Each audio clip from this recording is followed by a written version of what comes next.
Yeah? Yeah.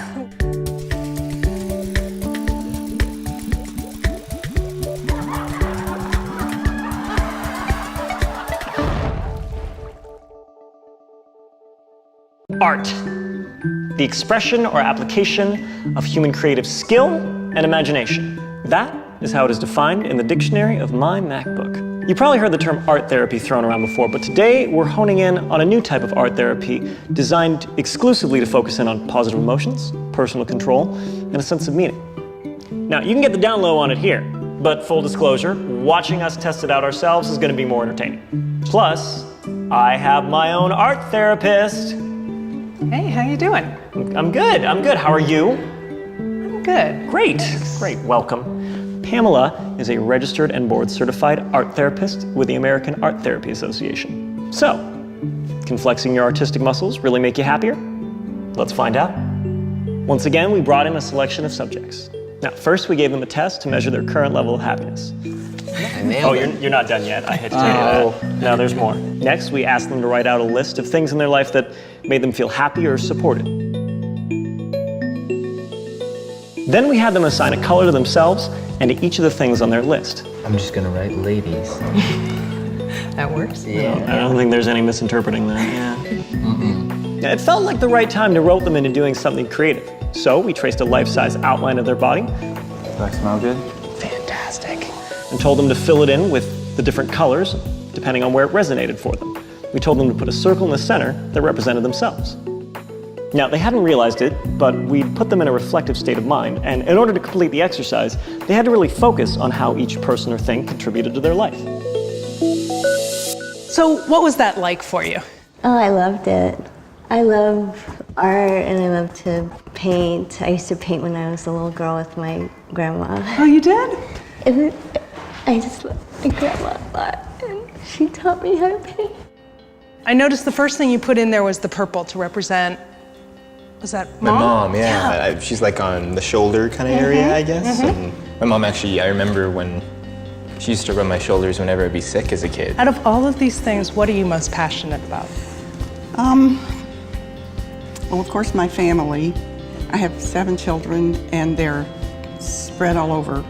There are 3 in California, and I rarely get to see them. So I'd have to say that my family is my passion. Orange, what is orange? Orange is ladies. The ladies. Yeah. I've always had interesting relationships with women over the course of my life. When I was young, I was always the class clown, and it was always difficult for me to connect with women because they wanted a serious man in their life, but I was always trying to make them laugh. Right.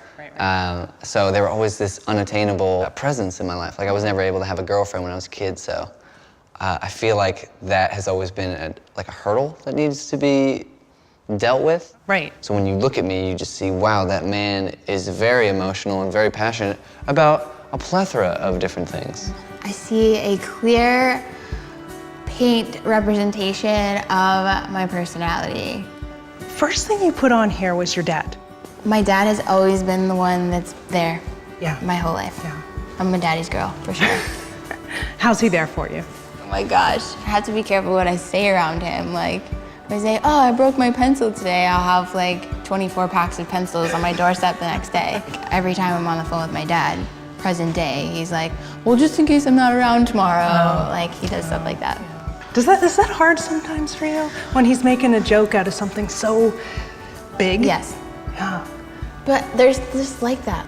The one right in the middle is my mom. What is going on? This is so weird. Yeah, because I think just looking at this, you know, she really is like my core.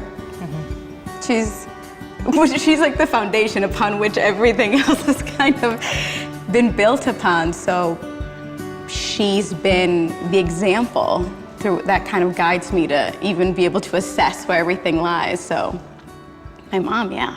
So, what do we find out? Well, we saw an average increase in happiness of 8.1%, with the highest jump being 36.7%. What does this mean? Well, Picasso once said, "Art washes away from the soul the dust of everyday life." And I am starting to think that dude was onto something. When you engage yourself artistically and use your imagination, you can help regulate your blood pressure and your heart rate. Now, I know what you're thinking. I'm not an artist. Well, don't worry. You don't need to know a thing about art to do this. I'm not an artist myself, and I did the experiment. You can check it out in a special bonus episode we have next. So why don't you try this out for yourself, film it, and upload it to us as a video response. Now, check this out. I even made a PDF of a body that you can use just for your experiment. Just the kind of guy I am. I'm Julian, and this has been The Science of Happiness. Soul Pancake, subscribe!